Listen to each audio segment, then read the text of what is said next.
Quero convidar você a abrir a sua Bíblia comigo em Marcos, capítulo de número 16. Marcos 16, a partir do versículo 1. Texto paralelo ao que o Arthur leu nessa manhã, que nos fala, obviamente, da ressurreição do Senhor Jesus. É a celebração mais importante da nossa fé, porque se Cristo não ressuscitou, diz Paulo, vã seria a nossa fé, vã seria a nossa pregação. E o pior de tudo, Paulo diz aos Coríntios, que se Cristo não ressuscitou, nós ainda estaríamos presos, mortos nos nossos pecados. Estaríamos perdendo o nosso tempo nessa manhã, uma manhã assim que depois da chuva de ontem trouxe um certo frescor sobre a terra, dava para dormir até um pouco mais, se o Redentor tivesse sido preso pela morte, detido pela morte. Mas Paulo diz, mas de fato Cristo ressuscitou dentre os mortos. E a nossa esperança em Cristo não se limita apenas a esta vida. Nós temos promessas para essa vida e promessas de eternidade, porque o Senhor venceu a morte. Louvado seja Deus. E nós, irmãos, não temos dúvidas de que esse foi o evento mais importante da história. Como cristãos, nós não duvidamos da importância da ressurreição do Senhor Jesus para a nossa fé. Não temos dúvidas, biblicamente falando, não temos dúvidas. Por exemplo, ela está presente nos pressupostos fundamentais da fé cristã desde o primeiro século. 1 Coríntios 15, já vamos abrir em Marcos 16. 1 Coríntios 15, 3 e 4, Paulo diz, primeiramente vos entreguei o que também recebi, que Cristo morreu pelos nossos pecados, segundo as Escrituras, foi sepultado e ressuscitou ao terceiro dia, segundo as Escrituras. Obrigado, querido. 1 Coríntios 15, 3 e 4 faz parte da base, do pressuposto fundamental da nossa fé. Paulo, aos Coríntios, falou sobre dons, sobre família, exortou sobre divisão. Paulo falou sobre uma série de assuntos, sobre o corpo, ser o templo do Espírito Santo, mas no capítulo 15 ele diz, primeiramente vos entreguei. Ou seja, aquilo que é prioritário, aquilo que é essencial. Cristo morreu, foi sepultado e ressuscitou ao terceiro dia, segundo as Escrituras. A ressurreição é a base da esperança da nossa futura ressurreição pessoal como filhos de Deus. Nós terminamos semana passada uma série sobre 1 Tessalonicenses, e no capítulo 4 Paulo fala isso. Ele exortou aquela igreja que estava se entristecendo quando alguns cristãos partiam para a glória e eles não sabiam o que iria acontecer. Paulo diz, eu não quero, capítulo 4, 13 e 14, que vocês se entristeçam como os demais que não têm esperança. Não é que eles não poderiam se entristecer, não deveriam se entristecer, nós nos entristecemos pela ausência de alguém que amamos, que serviu conosco. Mas Paulo diz, não quero que vocês se entristeçam como os que não têm esperança. E no versículo 14 ele fala qual é a nossa esperança. Se cremos que Jesus morreu e ressuscitou, cremos também que quando ele vier, trará em sua companhia os que dormem. Os que morreram em Cristo virão com o Senhor. Louvado seja Deus. A certeza da nossa ressurreição pessoal está no fato de que Jesus venceu a morte. Ele é as primícias dos que dormem, o primeiro a vencer a morte, Paulo diz aos Coríntios, capítulo 15. Depois nós, os que cremos nele. Na cruz, Jesus venceu o pecado. Na ressurreição, ele venceu a morte. A ressurreição também é importante porque ela é a garantia que o sacrifício do Filho de Deus foi plenamente aceito pelo Pai, que o ressuscitou dentre os mortos. E agora Cristo está sentado à destra da majestade nas alturas, Hebreus 1, verso 3. Se o Pai não tivesse aceito, recebido aquele sacrifício, Cristo permaneceria morto, mas o cordeiro que foi imolado era sem mácula, perfeito. Bendito seja o nome do Senhor. E a prova de que o seu sacrifício é poderoso o suficiente para tirar o pecado do mundo é que a morte não pôde detê-lo. Louvado seja Deus. O testemunho dos apóstolos, irmãos, passou a ser o testemunho da ressurreição. Atos 4, versículo 33 diz que sobre eles havia abundante graça, com grande poder, eles davam testemunho da ressurreição e havia sobre eles abundante graça. Então, irmãos, essas são algumas das razões que nos levam a afirmar que a morte e a ressurreição de Jesus constituem a essência da nossa fé, a base da nossa fé cristã. Mas nessa manhã, olhando para Marcos 16, eu quero pensar sobre o impacto da ressurreição de Jesus na vida de pessoas como eu e você. Ela é o fundamento da nossa fé, da fé de todos os cristãos de todos os tempos. É um pilar fundamental da nossa fé, mas eu quero pensar no impacto disso na vida de gente, de pessoas. E nós vamos ver duas pessoas que foram impactadas aqui diretamente pela ressurreição de Jesus, citadas aqui nesse texto, Marcos 16, de 1 a 11. Vamos fazer essa leitura, irmãos? Vamos ficar em pé por um instante, os irmãos vão ficar sentados por alguns minutos aí. E a palavra do Senhor diz o seguinte, Marcos 16, versículo 1, passado o sábado, Maria Madalena, Maria, mãe de Tiago e Salomé, compraram óleos aromáticos para ungir o corpo de Jesus.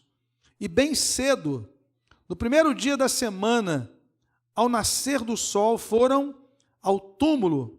Diziam umas às outras, quem nos removerá a pedra da entrada do túmulo? E olhando, viram que a pedra já estava removida. É que a pedra era muito grande. Entrando no túmulo, viram um jovem sentado ao lado direito, vestido de branco, e ficaram atemorizadas. Ele, porém, lhes disse, não tenham medo. Vocês procuram Jesus, o Nazareno, que foi crucificado. Ele ressuscitou, não está aqui. Vejam o lugar onde o tinham colocado. Mas vão e digam aos discípulos dele e a Pedro que ele vai adiante de vocês para a Galiléia. Lá vocês o verão, como ele disse. E saindo elas, fugiram do sepulcro, porque estavam tomadas de temor e assombro. E não contaram nada a ninguém, porque estavam com medo. Havendo Jesus ressuscitado de manhã cedo, no primeiro dia da semana, apareceu primeiro a Maria Madalena, da qual tinha expulsado 7 demônios. E partindo ela, foi anunciá-lo àqueles que, tendo sido companheiros de Jesus, estavam tristes e choravam. Estes, ouvindo que ele vivia e que tinha sido visto por ela, não acreditaram. Que o Senhor nos abençoe com a leitura da sua palavra. Pode sentar, querido.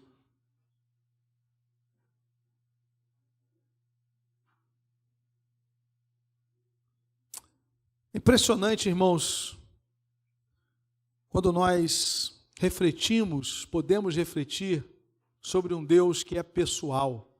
Nosso Deus é um Deus pessoal. Ele se revelou pessoalmente. Ele se revelou pessoalmente na pessoa do seu Filho amado. João 1,18 diz isso, que ninguém jamais viu a Deus, mas o Deus unigênito que está no seio do Pai é quem o revelou. E ele se revela a pessoas, pessoas com nome, pessoas com história, pessoas com CEP, com CPF, com dramas, com lutas. O texto da ressurreição nos cita várias pessoas com seus nomes, mas eu quero chamar a sua atenção para 2 delas aqui registradas nesse texto. Pessoas que andaram com Jesus, tiveram uma experiência com ele. Na sexta-feira, viram-no ser crucificado, viram que ele foi sepultado. Viveram um sábado dramático, viveram um sábado talvez de incertezas, mesmo ouvindo tantas vezes. Se nós olharmos Marcos 8, Marcos 9, Marcos 10, desses 3 capítulos, Jesus foi preparando os seus discípulos, dizendo que era necessário. Ele repete as mesmas palavras, que o Filho do Homem seja entregue nas mãos das autoridades, seja rejeitado, cuspido, odiado, vai ser morto, vai ser sepultado e vai ressuscitar ao 3º dia. Mas eles não entendiam essas palavras, o Marcos registra isso. E talvez o sábado foi, de fato, um sábado muito triste, muito angustiante. Interessante que nós paramos no versículo 11, mas o texto segue e no versículo 12 nos fala de que Jesus apareceu aos 2 no caminho do campo. Lucas traz um relato mais ampliado, mas esses 2 aqui são os de Emaús. No versículo 15, 14, finalmente Jesus apareceu aos 11, né? E repreende os seus 11, porque não acreditaram no testemunho das mulheres, nem daqueles que estiveram retornando de Emaús. Então, é um texto que nos fala de pessoas, de gente. E isso é importante para nós, essa conexão da nossa fé com o nosso dia a dia. O que é aquilo que Cristo fez ao romper os grilhões da morte significa na minha vida, no meu dia a dia, na minha família, no meu trabalho, na maneira como eu administro os recursos, na maneira como eu lido com os dramas da vida. E eu quero então chamar a sua atenção para 2 pessoas que testemunharam esse fato glorioso da ressurreição de Jesus. O que isso representou para elas? A primeira pessoa que me chama a atenção no texto é Maria Madalena. Percebam, irmãos, no versículo de número 9, o texto vai falar que, havendo Jesus ressuscitado de manhã cedo, no primeiro dia da semana, apareceu primeiro a Maria Madalena, da qual tinha expulsado 7 demônios. O que é que a ressurreição de Jesus representou para Maria Madalena? A ressurreição de Jesus para ela significou a convicção de que Jesus é de fato Deus libertador. O texto diz literalmente que dela saíram 7 demônios. Jesus expulsou 7 demônios. Só que ele foi sepultado. Até então, ela não sabia o que tinha acontecido com ele. Ela, inclusive, está levando com outras mulheres aromas, especiarias para ungir o corpo do Senhor Jesus. E talvez, como o nosso adversário ele é cruel, implacável, poderia estar dizendo para ela, está vendo? Aquilo que aconteceu na sua vida foi provisório. As sombras do passado, possivelmente voltando à sua mente, à sua memória, aquele tempo terrível de escravidão, imagino que é ser possuída por 7 demônios, por um espírito terrível, maligno, cuja essência é má, dominando essa mulher, escravizando a sua vida, manipulando os seus pensamentos, suas emoções, jogando-a para baixo, tentando tirar da sua mente que ela foi criada à imagem e semelhança de Deus, de que ela não é um joguete nas mãos de homens, de que ela não é um instrumento de prazer para algumas pessoas. Mas agora, queridos, aquele que expulsou dela 7 demônios, apareceu para ela, vivo, ressurreto, para confirmar para essa mulher que Ele é o Deus libertador. O Cristo ressurreto é poderoso para nos libertar de qualquer cativeiro maligno. E Ele não faz isso provisoriamente, Ele faz isso definitivamente. Hebreus 7:25 diz que Ele pode salvar totalmente os que por Ele se chegam a Deus. Louvado seja o nome do Senhor. Ele salva totalmente, Ele liberta totalmente, Ele não vai fazendo com parcelas, Ele nos liberta totalmente do domínio do pecado, do cativeiro do inferno. Ele estabelece em nós uma nova vida.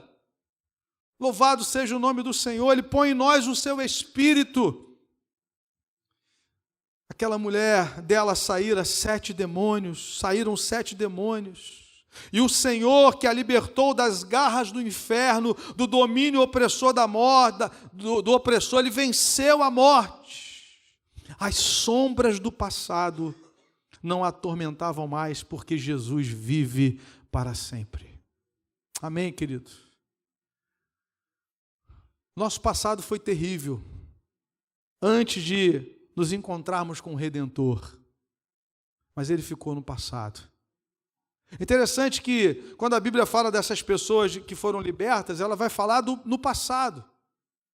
O texto vai dizer, no versículo de número 9, da qual tinha expulsado. Tinha expulsado. Quando a gente lê sobre o gadareno, fala assim, o que fora endemoniado. É sempre no passado. O nosso passado foi terrível. O passado de Satanás, enquanto Lúcifer ainda, foi glorioso, vendo, contemplando a glória de Deus. Mas o futuro dele será terrível. Não há salvação para anjos. E o nosso futuro será glorioso em Cristo Jesus. A nossa vida está segura. É isso que representou para Maria Madalena o fato de Jesus ter vencido a morte. Maria Madalena, a sua vida está segura. Aquele que começou a boa obra há de completá-la. Aquilo que ele fez definitivamente. Louvado seja Deus. E é impressionante, irmãos, percebemos no texto duas realidades experimentadas por essa mulher.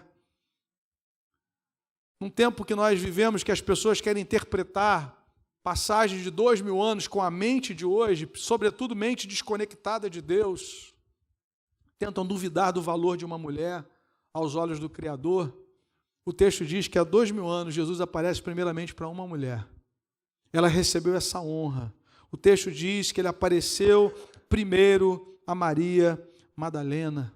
Ela recebeu essa honra de ser a primeira a ver o Jesus ressurreto. E ainda, ela também foi instrumento de conforto aos companheiros de Jesus que estavam tristes, diz o versículo de número 10. Foi essa mulher, talvez rejeitada pela sociedade, desprezada pela sua história, a ela Deus deu a honra de ver o Cristo ressurreto em primeira mão.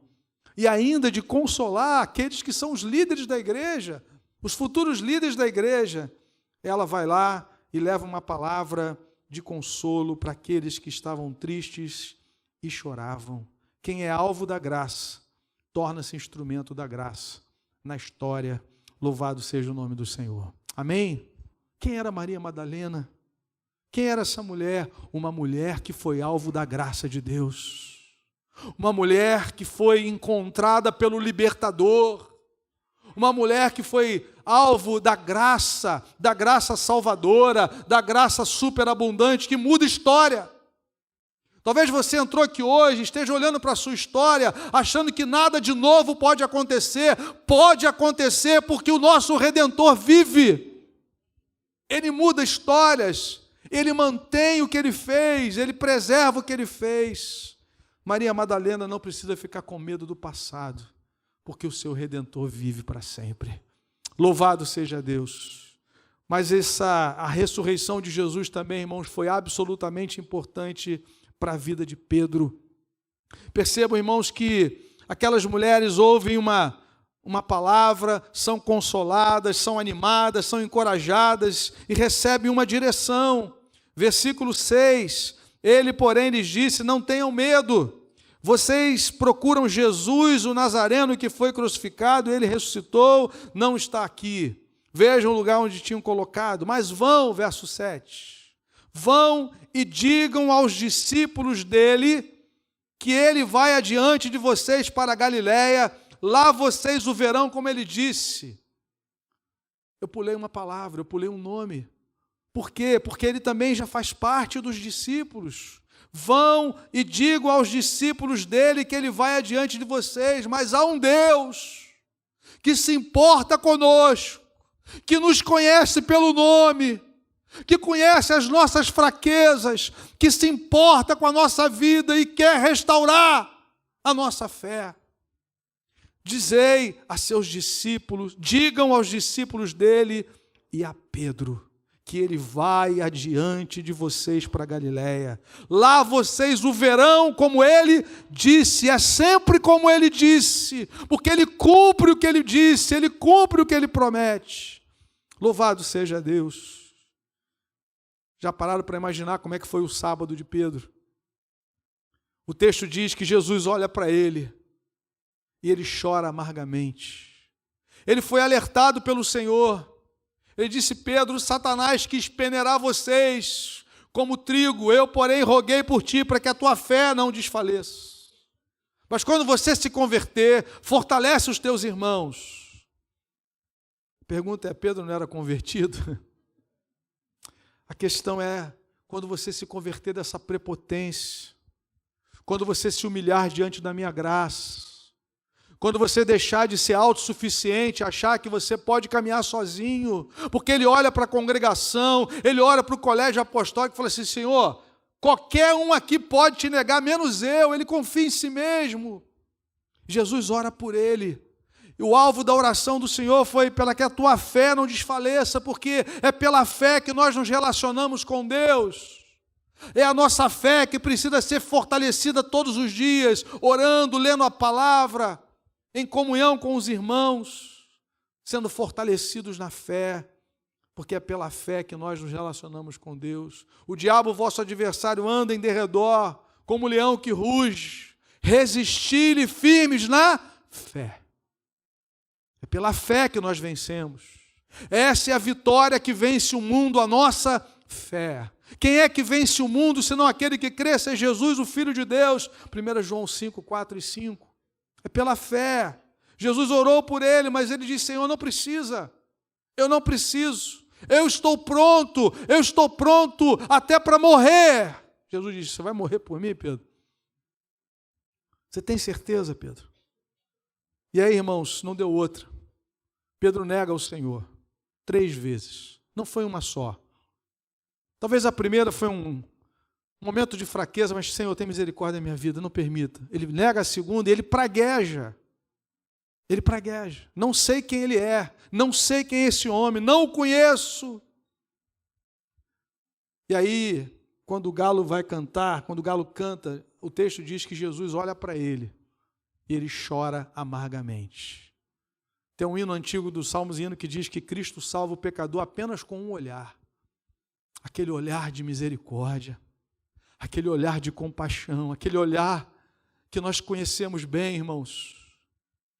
Que o Espírito Santo venha ao nosso encontro através da palavra, através de um irmão, através de uma oração, e nos renova. E Pedro vai para casa, possivelmente completamente abalado, a sua estrutura no sábado. Eu não sei nem o que aconteceu quando os galos começaram a cantar no sábado. Uma lembrança terrível da sua falha, da sua incapacidade de manter aquilo que ele prometeu, de ser uma testemunha de Jesus, de ser fiel. Depois de ter testemunhado tudo o que ele testemunhou. Mas o texto diz: digam a seus discípulos e a Pedro. O Senhor não desistiu de Pedro. A citação do nome dele confirma isso. Louvado seja Deus. Eu imagino que se o nome dele não tivesse sido citado aqui, possivelmente ele não iria para aquele encontro de tão envergonhado. Talvez vergonha seja esse sentimento que muitas vezes tenta tomar a sua mente e o seu coração, porque você falhou. Mas o nosso Redentor vive. E Ele restaura pessoas que falharam. Ele restaura a fé daqueles que disseram não sei quem Ele é. Daqueles que na hora mais difícil da tribulação, da provação, o rejeitaram.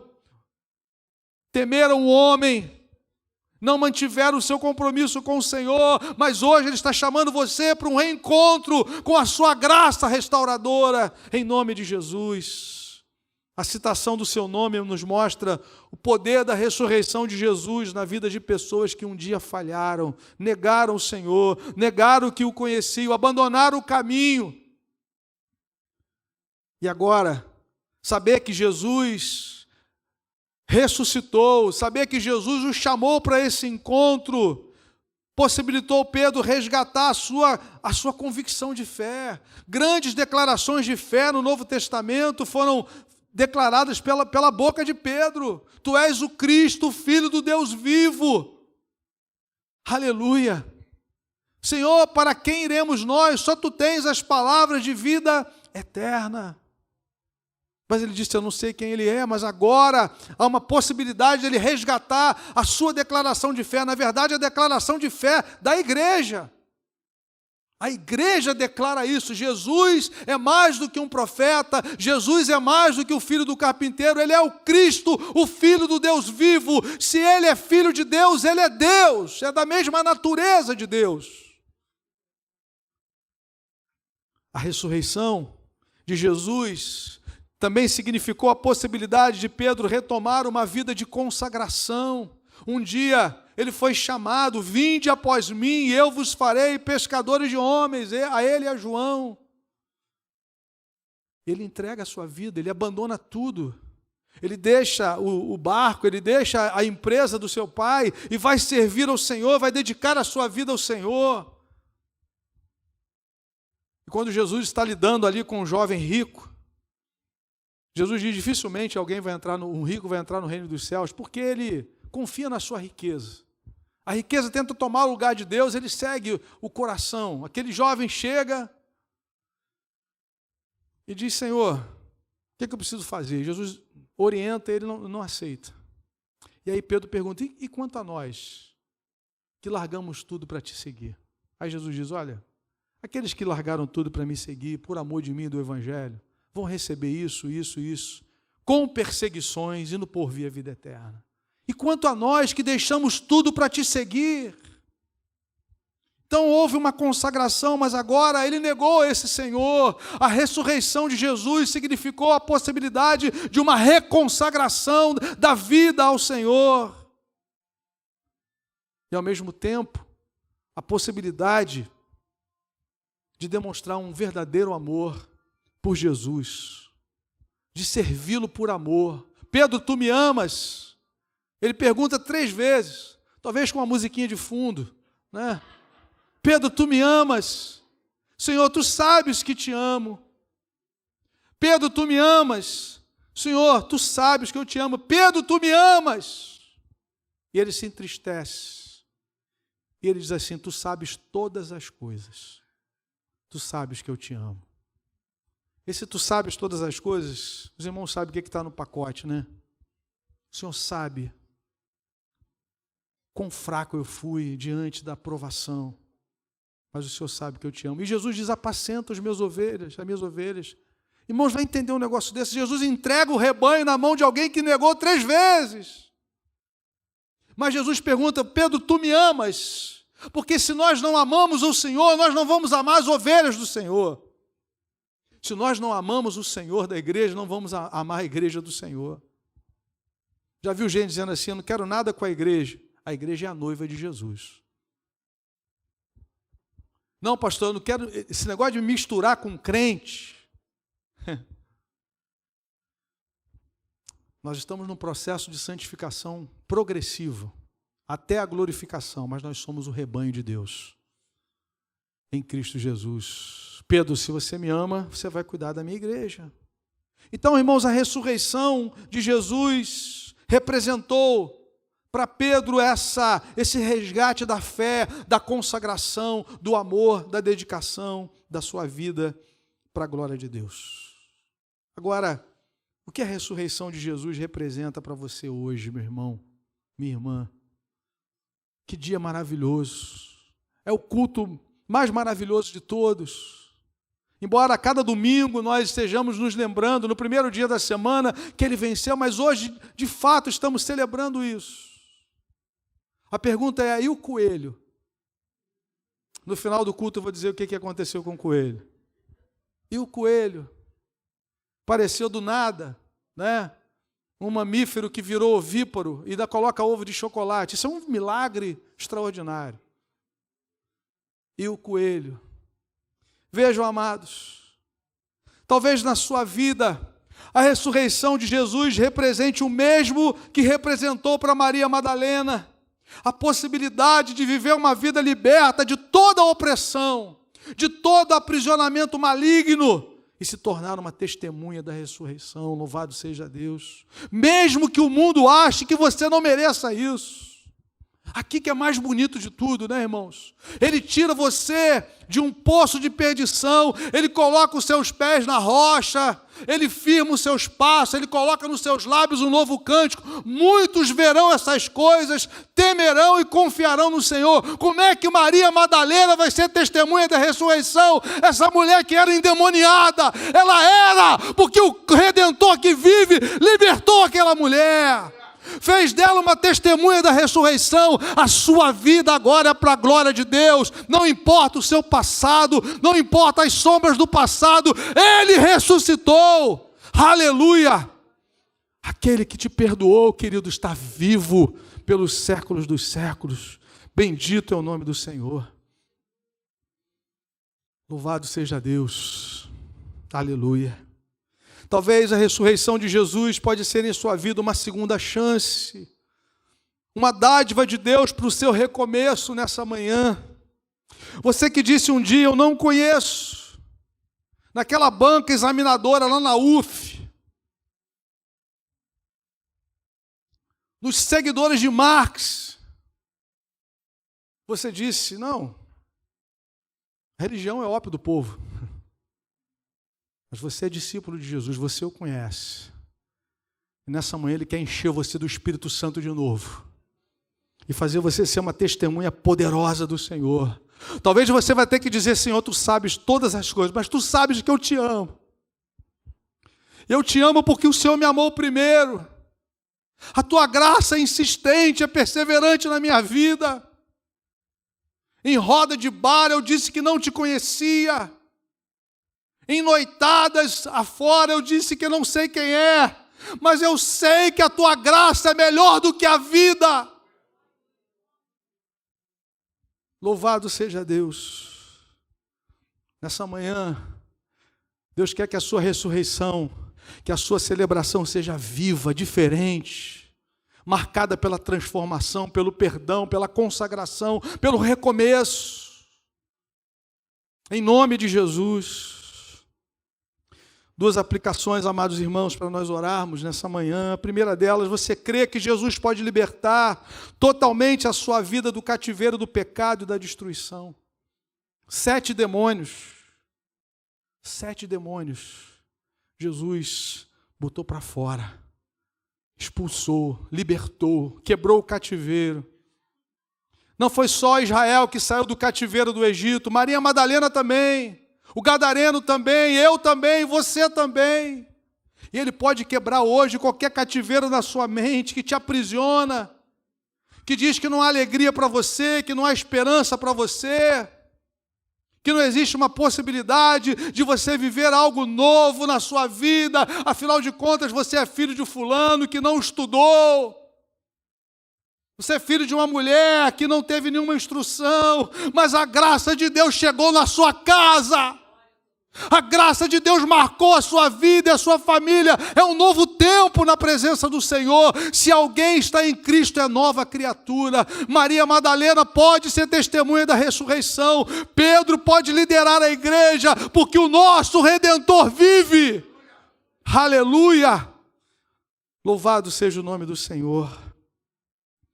Segunda aplicação, Cristo vivo quer restaurar a sua fé nele hoje e a sua consagração ao Deus eterno. Ele está te convidando hoje, querido, assim como Pedro foi restaurado, a você dizer, Senhor, Tu sabes todas as coisas, mas Tu sabes que eu te amo. Eu quero caminhar até o fim, dependendo do Teu Espírito.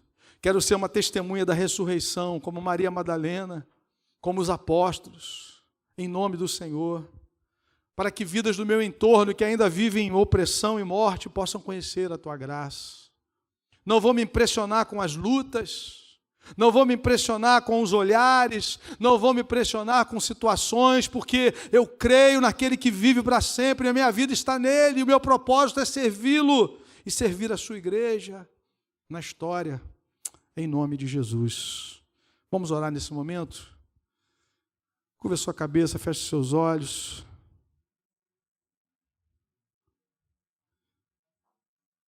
A igreja não diz somente que Cristo vive. Um discípulo de Jesus diz: Cristo vive em mim. Nós não somente declaramos que nós cremos na ressurreição como uma doutrina importante da nossa fé, sim, mas nós a confessamos como importante na nossa vida. Eu queria, meu irmão, minha irmã, você que está aqui hoje, nessa manhã, você que está assistindo essa celebração de casa, você pudesse sair daqui dizendo: Cristo vive em mim. Não somente Cristo vive, Ele vive, louvado seja Deus, mas Ele quer viver em você como Senhor. Nós abrimos o culto lendo Romanos 14, quando Paulo diz: para esse fim Cristo morreu e ressuscitou, para ser Senhor, para ser o Senhor, não para ser o seu ajudador em algumas situações difíceis da vida, mas para ser o Senhor, o dono, o rei, que governa a sua vida.